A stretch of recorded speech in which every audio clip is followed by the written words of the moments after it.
पुण्यात्माओं, अब आपको एक ऐसी वर्तमान की घटना सुनाते हैं जिसको सुनकर के कलेजा मुंह को आएगा और अपने परमात्मा की समर्थता का आज भी आपके समक्ष वो प्रमाण होगा।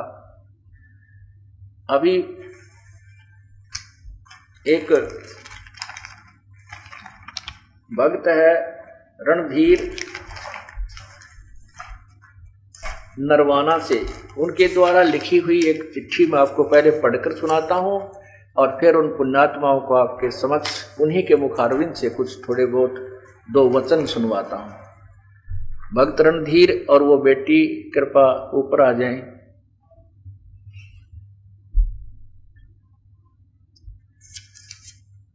अब इसमें इनके द्वारा लिखी हुई ये पत्र आपको सुनाता हूं, ध्यानपूर्वक सुने। सत साहेब जय, बंदी छोड़ सतगुरुदेव की जय। बंदी छोड़ जगत गुरु परम पूज्य संत रामपाल जी महाराज के चरणों में हमारा दंडवत प्रणाम। मैं और मेरा परिवार आपका बहुत आभारी है। आपने हमें वो सुख दिया है जिसकी हम जीवन में कभी कल्पना भी नहीं कर सकते थे। आज मैं अपनी आप बीती लिख रही हूं। मैं 2 महीने से बीमार चल रही, जब तक तो इस बेटी ने नाम भी नहीं लिया था। ये दास रोहतक जेल में था, उस समय की बात बता रही। कहते हैं गेल गेल लग गया फरू जब लग धरती आकाश। अपनी पुण्यात्मा के परमात्मा ऐसे साथ रहता है। मैं दो महीने से बीमार चल रही थी। ओए होए, नरवाना के सभी अच्छे से अच्छे डॉक्टरों के पास जा चुकी थी, परंतु कोई भी दवाई असर नहीं कर रही थी। इसके विपरीत मेरी हालत प्रतिदिन और ज्यादा बिगड़ती जा रही थी। 30 जून 2007 कबीर साहब की जयंती के दिन जब मैं रात को लेटी हुई थी, सो रही थी और परिवार सो रहा था, उस समय कबीर परमेश्वर आए और मुझे हाथ में कुछ देकर चले गए। जब मैंने देखा तो वो एक 10 रुपए का नोट था। ओए होए, ये देखो, ये 10 रुपए का नोट था। ये 10 रुपए का नोट इस बेटी को देकर परमात्मा रात्रि में आए और इसको उठाया और आशीर्वाद दिया, सिर पे हाथ रखा और ये 10 रुपए का नोट इस लड़की को देख, कति ओरिजिनल है यो, कदे को डुप्लीकेट समझे। ये देख लो,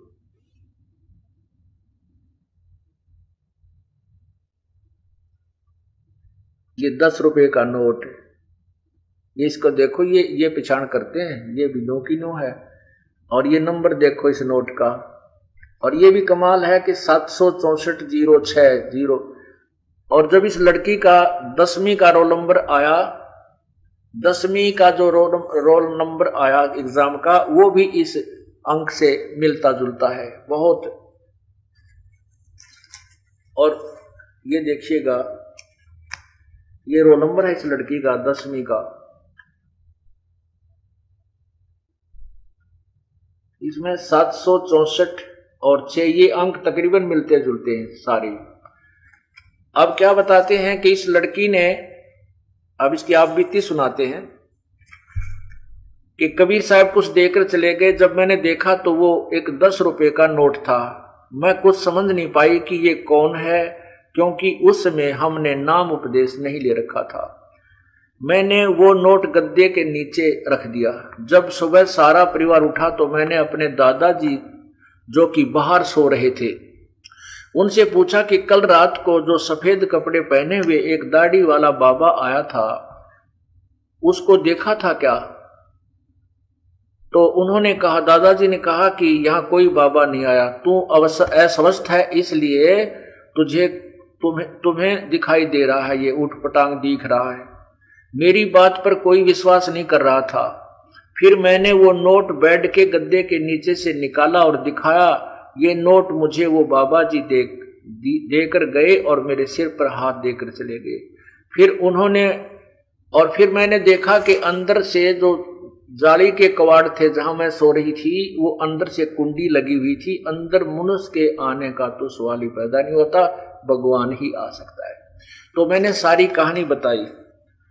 तो फिर मेरी बात पर उन्हें कुछ विश्वास हुआ, क्योंकि उस घर में, उस समय हमारे घर में कोई भी 10 और 20 का नोट नहीं था, क्योंकि उसी दिन में मेरे भाई ने कुछ पैसे की जरूरत पड़ी थी, तो 500 के नोट थे, 100 का भी नहीं था घर में। तो इस बात का समर्थन मेरी माताजी ने में किया कि वो हमारे घर में कोई भी 10 का नोट नहीं था। और फिर अंदर से कुंडी लग रही, इस बात से सबको विश्वास हुआ। इसके बाद एक दो दिन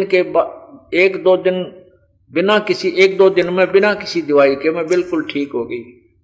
और फिर हमारे स्कूल खुले, तो जब मैं स्कूल में गई तो मेरा रोल नंबर 48 से 6 पाया। 48 रोल नंबर था मेरा, उस दिन 6 पाया। और इस नोट का अंतिम अक्षर भी 6 है। आगे देखिएगा क्या कमाल होता है। मेरा रोल नंबर 6 मिला। उसके बाद जब भी मुझे कबीर परमेश्वर दिखाई देते थे तो वो संत रामपाल जी महाराज का रूप धारण कर लेते थे। फिर जब मेरे को दोबारा इतनी बीमारी हुई कि नरवाना के व जींद के सभी डॉक्टरों ने यह कह दिया कि यह नहीं बच सकती। डॉक्टर कह रहे थे कि सांस लेने के लिए कम से कम HB 4 होना चाहिए, और मेरा HB 2 HB। नरवाना के डॉक्टरों ने कह दिया कि भाई इस लड़की को घर ले जाओ और ये अपनी सेवा करो, या कुछ दिन की मेहमान है, या हिसार तक भी नहीं पहुंच सकती। मेरे माता पिता कहते हैं फिर भी मुझे हिसार ले गए, और वहां पे NC Jindal institute medical care and research में मुझे लेकर गए। तो वहां डॉक्टर को जब उसका HB दिखाया, उन्होंने अपना पूछा कि उसमें कितना HP था। नरवाना वालों के पास 2.5 HP था। तो वहां जाकर उसको तसल्ली नहीं हुई कि वो लड़की तो बेहोश होगी। डॉक्टर ने पूछा कि वो लड़की तो बेहोश पड़ी होगी, मेन डॉक्टर ने पूछा। वो कहने लगे नहीं, वो बोल रही है। डॉक्टर कहने लगा फिर तो इसकी HB ठीक है, उनकी किसी रिपोर्ट में गलती है। तो उस डॉक्टर ने स्वयं HB दोबारा चेक किया तो 2 पाया, 2.5 भी नहीं, 2। ये देखिएगा पुण्यात्माओं, इसको कहते हैं परमात्मा की लीला, जो अनहोनी करता, जहां साइंस भी फेल है। नास्त्रिदमस ने अपनी भविष्यवाणी में लिखा कि वो संत आएगा इस दास के बारे में, और वो ऐसे चमत्कार करेगा कि साइंस भी धीरे धराई रह जाएगी। ये देखिएगा, ये है NC Jindal institute of medical care and researches, model town Hisar. इन्होंने देखिएगा यहां पर ये OPD नंबर ये है इस लड़की का, और ये सारा इसका नाम है ज्योति, बेटी का नाम ज्योति है। और ये देखिएगा ये 17 वर्ष की लड़की लिखी है, और 25/1/2008 को ये एडमिट की गई है। और यहाँ डिस्चार्ज जब की, इसको देखना, डायग्नोज है इसके, ये नीचे देखना इसका HP कितना है। ये देखिएगा, ये HB 2 ग्राम 2.0। ओए होए। अब पुण्यात्माओं, डॉक्टर हैरान है कि लड़की बोल रही है 2 ग्राम, इसमें तो सांस भी नहीं ले सकती, ये खत्म हो जाती। फिर उसने सोचा कि इसका कोई भयंकर बीमारी पावेगी, तो उसने सारे टेस्ट, ये ढेर सारे इन्होंने टेस्ट करवा रखे, गिनती नहीं हो, ये सभी टेस्ट किए। ये सारी टेस्ट रिपोर्ट, ये देखो, ये सब सारी MRI कार, सब अल्ट्रासाउंड। और डॉक्टरों ने कहा कि ये कम से कम 1 महीने में जाकर के स्वस्थ हो सकेगी। इसकी मौसी जी इनके साथ वहां, मौसी थी या इनकी कोई रिलेटिव्स के साथ, लड़की के साथ रह रही थी। तो रात्रि के समय इसका ट्रीटमेंट चल रहा था, तो परमात्मा आए, कभी इस दास का रूप बना लेते, कभी कबीर जी का रूप दाढ़ी वाला, और लड़की को आशीर्वाद देते। उसकी मौसी भी देखे, नो बोली बेटा, वह कहने लगी कि तेरे ये कौन है, एक बाबा दिखाई देता है, कभी सफेद कपड़े में, कभी बगैर दाढ़ी का, कभी दाढ़ी का, और तुझे आशीर्वाद देकर जाता है बेटी। तो ये लड़की 5वें दिन स्वस्थ हो गई। वो डॉक्टर भी हैरान है कि ऐसा मरीज, ऐसे ग्राम का और इतनी दर्दी कैसे कवर किया इसने। तो एनसी जिंदल अस्पताल में एडमिट कराया। वहां से डॉक्टर ने भी ये कह दिया कि ये अजीब केस है, ये इतने कम खून में जीवित कैसे है, इतने कम खून में तो कोई सांस भी नहीं ले सकता। फिर डॉक्टर ने कहा कि इसे बहुत बड़ी बीमारी मिलेगी, नहीं तो इतना कम एचबी नहीं हो सकता। डॉक्टर ने सभी टेस्ट किए परंतु मुझे कोई भी बीमारी नहीं मिली। जब मुझे अस्पताल में खून चढ़ाया जा रहा था तो मुझे बार बार वहां कबीर परमेश्वर खड़े दिखाई दे रहे थे। डॉक्टर कह रहे थे कि इसे 1 महीने से अधिक अस्पताल में रखना पड़ेगा, परंतु 5वें दिन मैं बिल्कुल ठीक होगी और छुट्टी मिल गई। बोलो सतगुरुदेव की।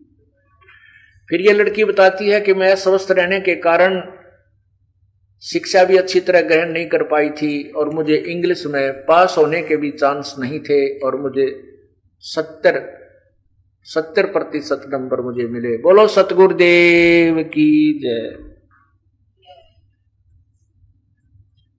कहती मेरे 500 में से 371 नंबर आए, 500 में से 371। ओहो। और जब इंग्लिश में देखा तो मेरे 70 नंबर आए, 100 में से 70। इतने मैंने सोचा भी नहीं था। ये सब बंदी छोड़ कबीर परमेश्वर की ही कृपा से हुआ। इसके बाद हमने अपने पूज्य गुरुदेव के आश्रम में आते ही 30 अप्रैल 2008 को नाम उपदेश लिया। अब इनके पिताजी ने इन्होंने नहीं देखा था लड़की ने इस दास को। इनके पिताजी को ने ये जो हमारे पुस्तक भक्तों ने वितरित की, अपने जो प्रथम भाग, द्वितीय भाग, भक्ति सौदागर को संदेश कहने लगे और क्रोथा कांड का रहस्य, उसमें इसने पढ़ा, फोटो वो देखा, तब वो आश्रम में आया एड्रेस पता लेकर के और यहाँ से फोटो लेकर गया मेरा और बताया कि बेटी और कबीर जी का, लड़की को दिखा कि ये बाबा था, ये महाराज जी थे, हाँ यही थे दोनों। बोलो सतगुरुदेव की। उसके बाद इनकी अटूट श्रद्धा इस परमात्मा में बन गई। अब ये बच्चा और ये लड़की, इसका पिताजी आपके समक्ष है। अब आपको इनका चित्र भी देखिए। पुण्यात्माओं, इसको परमात्मा कहते हैं। ये कबीर भगवान है, सारी सृष्टि के मालिक हैं। आज ये बेटी आपके समक्ष है, ये इसका पूज्य पिताजी खड़े हैं और कति समझते ये बेटी और पूरी श्रद्धा के साथ पूरा परिवार भगवान के चरणों में है। ये बेटी ज्योति, ये इनके पूज्य पिताजी श्री रणधीर सिंह नैन और नरवाणा। आप भी कुछ अपने विचार व्यक्त करो। आपके सामने ये भक्त रणधीर जी और साथ में इनकी बेटी खड़ी है और ये जो दास ने आपको पढ़ के सुना, ये प्रमाण दिखाए, ये स्वयं इसका थोड़ा सा अंश आपको बताएंगे। सतगुरु रामपाल जी महाराज ने जो कुछ बताया उससे भी ज्यादा परमेश्वर ने किए। इसमें बहुत सारी बातें वो है जो सारी लिखी हुई भी नहीं थी और इसमें कोई हिस्सा क्वेश्चन से नहीं रह गए। आज के दिन संत रामपाल जी महाराज जी कबीर साहब हैं, इन्होंने इतना कुछ करके दिखाया जो उम्मीद भी नहीं थी लड़की के बचने की, वो इन्होंने करके दिखाया। पेपर में तो लड़की 50 नंबर का भी नहीं करके आई, उसके 70 नंबर आने को बच्चों का कह नहीं था। और 2 ग्राम खून जो सांस भी नहीं ले सकता, मेडिकल साइंस ने इसको मानती। उसके बाद ये होश में रही और सारा कुछ ओ नेगेटिव ब्लड ग्रुप जो मिला, कहीं से भी खून नहीं मिल रहा था हमें, जिसके लिए कोई कोशिश नहीं करनी पड़ी। बंदी छोड़ की कृपा से अपने आप ही बेड पे सब अरेंजमेंट हो गया। एक राजस्थान की नर्स जिसको जानते भी थे, एक यूनिट उसने दी, 2 लड़के और 2 लड़कियां गुरुदेव यूनिवर्सिटी से अपने आप बिना बुलाए, और जो हरियाणा से बाहर गए उन्होंने आगे खून दिया। ये सब बंदी छोड़ की कृपा से हुआ। और ये भी कहा उन्होंने डॉक्टरों ने कि जैसे इतना जो हमने खून चढ़ाया है, इसमें ज्यादा से ज्यादा 8 ग्राम खून हो सकता था या 6 ग्राम, कुछ ऐसा बता रहे थे। वो क्या था? 3 यूनिट चढ़ने के बाद इसका 8.5 ग्राम हो गया था, जबकि डॉक्टरों के हिसाब से 5 से ज्यादा नहीं हो सकता। 5 से ज्यादा नहीं हो सकता था। इस बेटी का 8 ग्राम हो गया था। परमात्मा और अपनी तरफ से खून नारा चढ़ा रहे थे बेटी में, अर्थात अपना आशीर्वाद साथ दे रहे थे। और दूसरा गुरुदेव उन्होंने ये भी बताया था कि 1 महीने 1.5 महीने से पहले यहाँ से ठीक होके नहीं जा सकती, 5 दिन के अंदर बिल्कुल पूरी तरह से स्वस्थ होकर डिस्चार्ज होके आई। बोलो सतगुरुदेव की जय। पुण्यात्माओं, क्या महिमा गाओ इस कबीर भगवान की, कोई शब्द नहीं हमारे पास। आज यह बेटी अनमोल हीरा, सारी पृथ्वी एक लव दर्जमान, मनुष्य का जीवन नहीं मिल सकता। ये कहते हैं कबीर कमाई अपनी कदे ना निष्फल जा, 7 समुद्र आडे पड़वा मिलाया हुआ। इन बेटी इस परिवार ने कबीर दास परमात्मा के साथ रह करके अपने पुण्य कर्म बनाए थे, जैसा कि आपको अभी ना जाने कितने ढेर सारे उदाहरण आपको दिए। अब उन्हीं में से वो पुराने थे, आज ये ताजे उसी कबीर परमात्मा के। बोलो सतगुरुदेव की। और कुछ कहना है? हम तो दास है उस परम पिता कबीर भगवान के। उस टाइम भी कबीर साहब भी नहीं मानते थे, ये तो कभी नहीं उन्होंने भी माना है। इसमें तो सके नहीं रही जब उसके बाद तो जब इतना कुछ दिखा के परमात्मा के बिना कोई कर ही नहीं सकता। और बार बार आपने तो दर्शन दिए जी, कभी एक बार कबीर साहब के रूप में, दूसरी बार आपके रूप में, तो किस तरह उसके आगे कबीर साहब नहीं था। ये तो आपकी मानता है क्योंकि ना जी प्रमाणित है ये तो। जब बिल्कुल सामने इसकी दादी को भी दिखाई दिए, वो फरीदाबाद से आई हुई लेट रही थी 5:30 बजे के करीब सुबह, एक बेड पे लेटी हुई थी। हम जगाओ ने बल्कि बोली पापा मेरी तबीयत ठीक नहीं, थोड़ी देर में उठूंगी। उसके बाद वो बल्कि डर गई, 2 बार आपके रूप में हाथ रखे, फिर 2 बार बोली एक दाढ़ी वाला बाबा कबीर साहब के रूप में। और उसने सोचा सफेद कपड़े वाला कोई भूत बात होगा। बोली ज्योति के किसी के ज्ञान क्यों गया तेरा? बोली ठीक हूँ दादी, पहला तो गड़बड़ थी, अब बिल्कुल ठीक हूँ। और जी दादी बोली थारा से भूत आंडे बेबेड़े धोले कपड़े वाले। एक बार जी मेरी मौसी की लड़की आ रही थी, हम सारा परिवार शादी में गए हुए थे, उनने भी गया। यूं बोली तारा घर में गड़बड़, बोली सफेद कुर्ता पजामा वाला लंबा सा कोई घर में को आंडा। उसने देखा कि तुम्हारे घर में कोई सफेद कपड़ों वाला घूम है, थारे घर में भूत बात आंडे। इन्हें बताया हमारे घर में परमात्मा रहते हैं। कहते हैं सर्वव्यापक परमात्मा कण कण में व्यापक है। कण कण का मीन हर जीव के साथ वो साकार रूप में रहता, पर उसको हम देख नहीं सकते। वो देखने वाली अखियां न्यारी चाहिए। परमात्मा असंख्य रूप धारण कर सकता है, असंख्य। तो ये हमारे को छुरिये का ना बेरा था भगवान कैसा है, कौन है, क्या करता है। सुना करते थे सतयुग त्रेता की कहानियां, ऐसा हुआ था। आज यहाँ लाखों प्रमाण है उस परम पिता कबीर भगवान के। बोलो सतगुरुदेव की जय।